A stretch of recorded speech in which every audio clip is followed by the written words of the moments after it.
So hello and welcome everyone, I welcome you all to the social science 2.0। मेरा नाम है शिवम दुबे और आज हम लोग क्या पढ़ने वाले हैं इस वीडियो में। तो इस वीडियो में हम लोग पढ़ने वाले हैं स्वराज इन प्लांटेशन। पढ़ क्या रहे हैं ये हमको पता होना चाहिए। हम लोग पढ़ रहे हैं नॉन कोऑपरेशन मूवमेंट के डिफरेंट स्टेज में जो अनफोल्ड हो रहा है उनके बारे में। जैसे कि मूवमेंट्स टाउन्स में कैसे अनफोल्ड हुआ, लोगों ने कैसे पार्टिसिपेट किया, उसका आउटकम क्या आया। फिर मूवमेंट्स कैसे कंट्री साइड में, और उसमें दो सेगमेंट में हमने पढ़ा कि पीजेंट ने कैसे पार्टिसिपेट किया, क्या उनका नोशन था, क्या एस्पिरेशन थे, किस नजरिए से मूवमेंट में पार्टिसिपेट किया। क्योंकि हम जानते हैं कि पीजेंट लड़ाई तालुकदार लैंडलॉर्ड से ही लड़ लिए, क्योंकि उनका नोशन यही था कि उन्हीं से उनको आज़ादी मिल जाए। वहीं पे ट्राइबल्स एरिया में फॉरेस्ट का जो ट्रेडिशनल राइट था उनके पास, वो उनसे छीना जा रहा था, तो वो उनके खिलाफ लड़ गए। उनको फॉरेस्ट का राइट चाहिए था, तो उनका नोशन, उनका एस्पिरेशन, उनका नजरिया कुछ इस तरीके से था। वहीं पे प्लांटेशन वर्कर की अगर बात करेंगे तो उनके नोशंस को, उनके एस्पिरेशंस को, उनके नजरिए को, स्वराज का, एनसीएम का, और ये जो मूवमेंट चल रहा है इसका क्या है, उसको हम लोग देखने वाले हैं आज के इस सेशन में। जैसे बात करें प्लांटेशन वर्कर की, तो वर्कर की खुद की अंडरस्टैंडिंग थी, खुद की अंडरस्टैंडिंग थी। जो महात्मा गांधी जी और उनका जो नोशन ऑफ स्वराज था वो तो था ही, लेकिन वर्कर्स की खुद की अंडरस्टैंडिंग थी। जैसे हम लोग देख रहे हैं कि इस एनसीएम मूवमेंट का यही डिबेट बनेगा और यही स्लो डाउन होने का कारण भी बनेगा कि हर जो सोशल ग्रुप पार्टिसिपेट कर रहा है उस हर सोशल ग्रुप की अपनी खुद की अंडरस्टैंडिंग है, खुद की एस्पिरेशन है, खुद की नोशन है, और उस नोशन के साथ इस मूवमेंट में क्या कर रहा है, पार्टिसिपेट कर रहा है। जैसे हमने पिछले 3-4 अनफोल्ड स्टेजेस को हमने देखा था। अब वर्कर कैसे कर रहे हैं, जैसे कि हमने देखा था जो ट्राइबल्स ने पार्टिसिपेट किया था मिलिटेंट गुरिल्ला मूवमेंट के माध्यम से, उसको हमने देखा था। लेकिन इसमें कहानी क्या होती है कि for the plantation worker in Assam, freedom means the right to move freely in and out of the confined space in which they work enclosed, and it means retaining a link with the village from which they had come। अब यहाँ पे मामला क्या है कि जो plantation worker, यहाँ पे असम का एग्जांपल लिया जा रहा है कि असम के जो प्लांटेशन वर्कर थे, यानी बागानी में जो काम करने वाले जो वर्कर थे, चाय की बागानी वाला मामला है यहाँ पे। तो असम में चाय की खेती होती है, हमको पता है। वहां पे क्या होता था कहानी कि अंग्रेजों ने लोगों को जो है एक इनक्लोज्ड एरिया बना दिया, कन्फाइंड स्पेस बना दिया, और उसी स्पेस में लोगों को रख के काम करवाते थे। उस स्पेस से लोगों को बाहर जाना, अंदर आना, ये बिल्कुल जो है प्रोहिबिटेड था, मनाही थी। बिना आज्ञा के उनको बाहर जाने की अनुमति नहीं थी, और ये आज्ञा मिल पाए ऐसी कोई संभावना भी देखने को नहीं मिलती थी उनको। तो उनके लिए जो नोशन था स्वराज का वो ये था कि वो फ्रीली मूव आउट कर पाए। कहां पे, इन एंड आउट। कहां से, ऑफ द कन्फाइंड स्पेस। ये जो कन्फाइंड स्पेस है इससे वो फ्रीली मूव आउट कर पाए, जा पाए, आ पाए, देख पाए, मतलब अंदर बाहर वो जा पाए फ्रीली, उनको कोई रोके ना। तो फॉर द प्लांटेशन वर्कर की अगर बात करेंगे असम में, तो उनके लिए फ्रीडम का मतलब ये था कि right to move freely in and out of the confined space, यानी कि स्वतंत्र पूर्वक इस कन्फाइंड स्पेस से अंदर बाहर वो जा सके। उनके लिए आजादी का मतलब यही था, इन विच दे वर इनक्लोज्ड, जहां पे वो इनक्लोज थे, and it means retaining a link with the village from which they had come. और जिस गांव से वो सभी वर्कर्स आए हुए हैं वहां से उनका लिंक बना रहे, मतलब वो आवागमन वहां से उनका बना रहे, रोके ना, कोई प्रोहिबिशन ना हो। सो ऐसा क्यों हो रहा था, तो ऐसा इसलिए हो रहा था बिकॉज एक 1859 में एक्ट बना था, इनलैंड इमिग्रेशन एक्ट। क्या था, इनलैंड इमिग्रेशन, आपको याद रखना पड़ेगा। इनलैंड इमिग्रेशन एक्ट के तहत कोई भी व्यक्ति जो उस बागानी खेत में आ चुका है बिना अनुमति के अब वो इन एंड आउट नहीं कर सकता, जब तक परमिशन अलाउ न की जाए ब्रिटिशर्स के द्वारा। तो इस इनलैंड इमिग्रेशन एक्ट के, जो कि 1859 में पारित हुआ था, इसके तहत कोई भी फ्रीली मूव आउट नहीं कर सकता, मूव इन और मूव आउट नहीं कर सकता। Plantation workers were not permitted to leave the tea garden. इस एक्ट में क्या था कि जो प्लांटेशन वर्कर थे उनको परमिट नहीं थी कि वो क्या कर सके, लीव द टी गार्डन, इस बागानी, जो चाय की बागानी वाले जो मामला है इसको वो छोड़ पाए without the permission, and in fact they were rarely given such permission. यानी बिना परमिशन के कोई भी जो वर्कर है, जो प्लांटेशन वर्कर है, जो चाय की खेती में करने वाला, चाय की बागानी में काम करने वाला जो व्यक्ति है, वो विदाउट परमिशन वो इस बागानी को नहीं छोड़ सकता, और इस परमिशन को मिलना भी बिल्कुल रेयर है।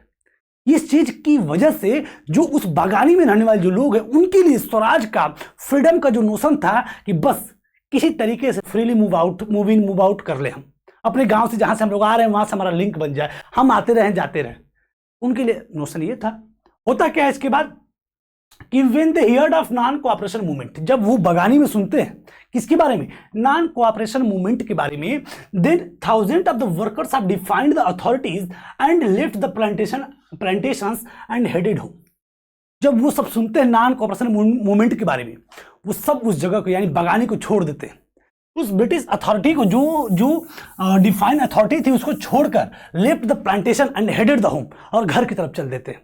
लेकिन दुर्भाग्य उनका ये रहता है कि दे बिलीव, देखिए वो सुनते हैं नॉन कोऑपरेशन मूवमेंट को, उनका नोशन अब क्या बनने वाला वो हम इसमें पढ़ेंगे, लेकिन तो सुनते ही तुरंत छोड़ देते हैं बगानी को और घर की तरफ चल देते हैं और चलते हैं। और उनका ये मानना रहता है कि that Gandhi Raj was coming, कि गांधी राज आ रहा है। क्या रहा है? गांधी राज आ रहा है। And everyone would be given land in their own village, और हर व्यक्ति को उसके गांव में जमीन दी जाएगी। ऐसा आपने जब आप यूरोप में जो नेशनलिज्म पढ़ रहे थे तो ला तालिया के बारे में आपने पढ़ा था। इटालिया का जो नारा दिया गया था उसमें वहाँ के लोगों को लग रहा था कि विक्टर इमैनुअल की वाइफ है, उनको जो है इसने जो है कब्जा कर लिया है, उसको छुड़ाने की बात हो रही है। तो ठीक उसी प्रकार से यहाँ पे भी मामला ये है कि ये लोग सोच रहे हैं कि गांधी राज आ गया, अब गांधी जी सबको उनके गांव में क्या देंगे, जमीन देंगे, सबकी जमीन होगी, सबके जीवन खुशहाल होंगे। And they however never rich there destination, जैसा सोच के वो निकले थे वैसा हो नहीं पाया और अपने डेस्टिनेशन पे पहुंच नहीं पाया। क्यों? क्योंकि stranded on the way by railway and steamer strike, रास्ते में क्या हो रही थी, स्ट्राइक हो रही थी, जिसकी वजह से दे वर काट, वो पकड़े गए by the police and brutally beaten up, और उनको बड़ी ही क्रूरता के साथ पीटा गया और फिर से वापस लेके जो है फिर से वहीं पे सेट कर दिया गया। So the vision of this movement were not defined by the Congress programme. तो आप समझ सकते हैं कि जो विजन था मूवमेंट का, जो जिस तरीके से इस मूवमेंट को अंजाम दिया जा रहा था कि अब गांव में जमीन मिलेगी, ये होगा वो होगा, गांधी राज आ रहा, तो ये बिल्कुल कांग्रेस का द्वारा अप्रूव्ड नहीं था, ये तो उनका खुद का नोशन था। बगान के जो काम करने वाले जो व्यक्ति थे ये उनका खुद का नोशन था। So they interpreted the term swaraj in their own way, वे अपने तरीके से स्वराज को यानी स्वराज टर्म को वो अपने तरीके से डिफाइन करते हैं कि स्वराज का मतलब ये है, हमको जमीन मिलेगी, हमको ये मिलेगा, हमको वो मिलेगा, हमारे जीवन खुशहाल रहेगा। उनके स्वराज का टर्म, उनके लिए जो टर्म स्वराज है उसका मतलब कुछ इस तरीके से था जो बिल्कुल डिफर था गांधी जी के स्वराज वाले टर्म से। Imagining it to be a time when all suffering and all troubles would be over, और इसमें ये माना जाता था कि अब क्या सभी समस्याएं, सभी कठिनाई क्या हो जाएंगी, खत्म हो जाएगी। उनके लिए स्वराज का मतलब ये था। यानी कि आपको ये जो टॉपिक पढ़ाया जा रहा है इसके पीछे सिर्फ और सिर्फ एक कारण है कि जो प्लांटेशन के जो वर्कर थे वो किस तरीके से स्वराज को डिफाइन कर रहे थे, टर्म स्वराज को किस तरीके से वो समझ रहे थे। उनको लग रहा था कि अब उनकी सारी समस्याएं, सारी परेशानियां, सारी तकलीफ क्या हो जाएगी, खत्म हो जाएगी, गांव में उनको जमीन मिलेगा, गांधी राज आ रहा है, हर चीज हम लोग फ्री हो गए हैं। ऐसी बातें उनके लिए स्वराज का मतलब था। नॉन कोऑपरेशन का मूवमेंट का मतलब ये था। मतलब अब देख रहे हैं आप कि टाउन्स में कोई बाइकाट कर रहा है, कंट्री साइड में कोई तालुकदार से लड़ रहा है, ट्राइबल्स में कोई ऑफिसर्स को मार रहा है, पुलिस स्टेशन पे अटैक कर रहा है। यहाँ पे आप देख रहे हैं कि प्लांटेशन वर्कर जो है वो बगानी को, प्लांटेशन वर्क को छोड़ के जो है भाग के बाहर जा रहे हैं कि गांधी राज आ रहा है, जमीन हमको मिलेगी, सब जीवन हमारा खुशहाल होगा। यानी अलग अलग इन चार स्ट्रेंथ्स को हमको पढ़ के ये महसूस हुआ कि हर व्यक्ति, हर ग्रुप जो नेशनल इस मूवमेंट में पार्टिसिपेट कर रहा है उसका नोशन, उसका नजरिया, उसका एस्पिरेशन वो अलग अलग है। ये चीज हमने देखा। बट ये चीजें कही जा रही हैं कि when the tribals chanted Gandhi's names and raised slogan demanding स्वतंत्र भारत, वो किसकी बात करते थे, स्वतंत्र भारत की बात करते थे, तो they were also emotionally relating to all Indian agitation। तो वो न चाहते हुए भी ऑल इंडियन एजिटेशन से जुड़ जाते थे। जब वो स्वतंत्र भारत स्लोगन का जो है नारा देते थे, तमाम चीजें गांधी जी की चैंटिंग करते थे। When they acted in the name of Mahatma Gandhi or linking their movement to that of the Congress, they were identifying with the movement which went beyond the limits of their immediate localities.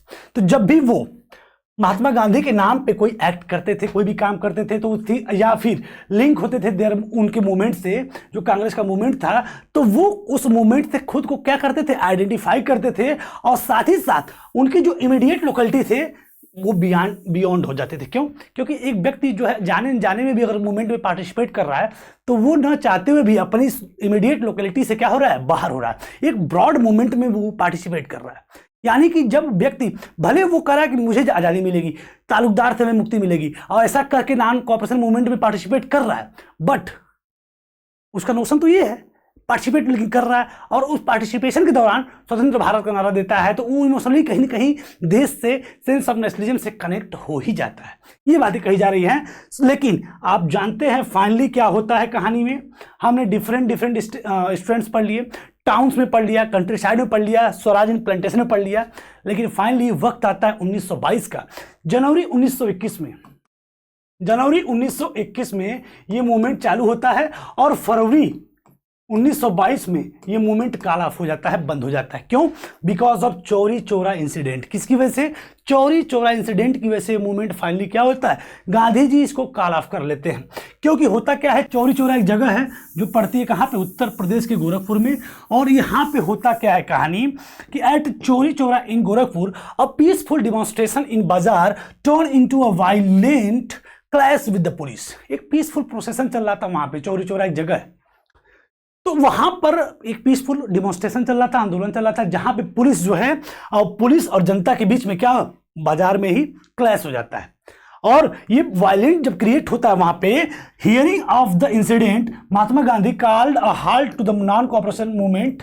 Finally देखो होता क्या है कि बाजार से एक डिमॉन्स्ट्रेशन जा रहा है, एक मूवमेंट हो रहा है, और उस मूवमेंट में पुलिस के साथ क्या हो जाती है, झड़प हो जाती है।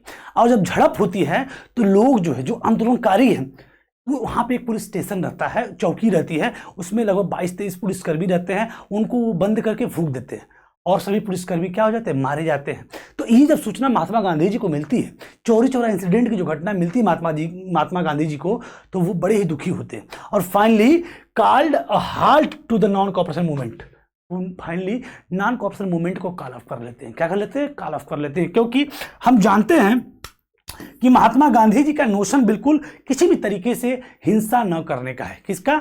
हिंसा न करने का। लेकिन यहाँ पे क्या हो गई, लगभग 24 से 25, 22 से 23, लगभग 20 से अधिक पुलिसकर्मियों को क्या कर देता है, फूंक दिया जाता है, आंदोलनकारियों के द्वारा जिंदा जला दिया जाता है, जिसकी वजह से आपका चौरी चौरा इंसिडेंट, इसी घटना को ही चौरी चौरा इंसिडेंट बोलते हैं। और जिससे क्षुब्ध होकर Mahatma Gandhi ji non cooperation movement को क्या कर लेते हैं, कॉल ऑफ कर लेते हैं। क्या कर लेते हैं? कॉल ऑफ कर लेते हैं। सो इस तरीके से नॉन कोऑपरेशन मूवमेंट क्या होता है, हमारा कॉल ऑफ हो जाता है और ये कहानी हमारी क्या हो जाती है, खत्म हो जाती है। इसी के साथ हमने क्या पढ़ा, हम पढ़ रहे हैं, हमने पढ़ा एनसीएम। क्या पढ़ा? एनसीएम। ये हमने सोचा, महात्मा गांधी ने कहा हिंदू और मुस्लिम को मिला के एक need to launch a broad based movement, broad based movement launch करने की जरूरत पड़ी उनको। अब इसके लिए वो एनसीएम शब्द को लाते हैं, नॉन कोऑपरेशन मूवमेंट को, क्योंकि उन्होंने कहा था हिंद स्वराज पुस्तक में कि 1909 में इस पुस्तक के अकॉर्डिंग कहा गया था कि अगर भारतीयों के सहयोग से ब्रिटिश सत्ता अगर स्टेब्लिश है और अगर भारतीय सहयोग करना बंद कर दें, क्या कर दें, भारतीय सहयोग करना बंद कर दें अंग्रेजों को, तो विद इन ए ईयर, एक साल के अंदर, with in a year British जो गवर्नमेंट है, जो ब्रिटिश रूल है, वो कोलैप्स हो जाएगा। जिसकी वजह से वो लॉन्च करते हैं क्या, एनसीएम। क्या करेंगे? एनसीएम। एनसीएम को अलग अलग स्टेज में हम अनफोल्ड होते हुए देखने को मिलते हैं, हमें देखने को मिलता है। जैसे एनसीएम के डिफरेंट स्टेज, जैसे कि टाउन्स में एनसीएम कैसे लॉन्च होता है, क्या उसका नोशन होता है। कंट्री साइड में हमने पढ़ा कि एनसीएम कैसे लॉन्च होता है, कौन कौन उसमें पार्टिसिपेट करता है, उनके नोशंस क्या होते हैं। जैसे कंट्री साइड में हमने दो देखा, बाई पीजेंट और बाई ट्राइबल्स, कि इनके नोशन क्या थे, और इन्होंने कैसे पार्टिसिपेट किया। पीजेंट में बाबा रामचंद्र की कहानी हमने पढ़ा और इसमें अल्लूरी सीताराम राजू के बारे में पढ़ा। फिर इसके बाद एनसीएम यानी कि स्वराज इन प्लांटेशन, क्या हमने पढ़ा, स्वराज इन प्लांटेशन, यानी ये डिफरेंट स्ट्रेंड्स में अनफोल्ड होता है नॉन कोऑपरेशन मूवमेंट। और फाइनली चौरी चौरा इंसिडेंट कौन सी घटती है, चौरी चौरा इंसिडेंट 1922 में। और इस घटना के अंतर्गत जब गांधी जी को इस घटना की सूचना मिलती है तो फाइनली वो कॉल ऑफ कर लेते हैं। क्या कर लेते हैं? Call of the movement. और ये मूवमेंट फाइनली क्या हो जाता है, बंद हो जाता है। अब इस मूवमेंट के बाद एक और मूवमेंट लॉन्च होगा जिसको बोला जाएगा सिविल डिसओबीडियंस मूवमेंट। क्या बोला जाएगा? Civil disobedience movement. अब इसमें घटना क्या है, इसमें कहानी क्या है, वो हम अगले सेशन में पढ़ेंगे। फिलहाल हमने differing strands with in the movements के बारे में कंप्लीट एस्पेक्ट पढ़ लिया और ये चीजें हमने समझ लिया कि जनवरी 1921 में जो एनसीएम लॉन्च हुआ था, फरवरी 1922 में फरवरी 1922 में वो मूवमेंट क्या हो जाता है, बंद हो जाता है और महात्मा गांधी जी उस मूवमेंट को क्या कर लेते हैं, कॉल ऑफ कर लेते हैं। तो आई होप आप एक एक पॉइंट को बिल्कुल समझ चुके होंगे और आपने लगभग 60 से लगभग 60 to 70% आपने सिलेबस को पढ़ लिया। लास्ट टॉपिक है सिविल डिसोबीडियंस मूवमेंट। इसी के साथ हमारा देश क्या होगा, क्विट इंडिया मूवमेंट की तरफ बढ़ेगा, देश हमारा आजाद होगा। यही कहानी है, यही पूरी जो है रूपरेखा इस पूरे चैप्टर की। इसी के साथ सेशन को हम लोग साइन ऑफ करते हैं। Thank you everyone. पढ़ते रहिए, मस्त रहिए। Thank you.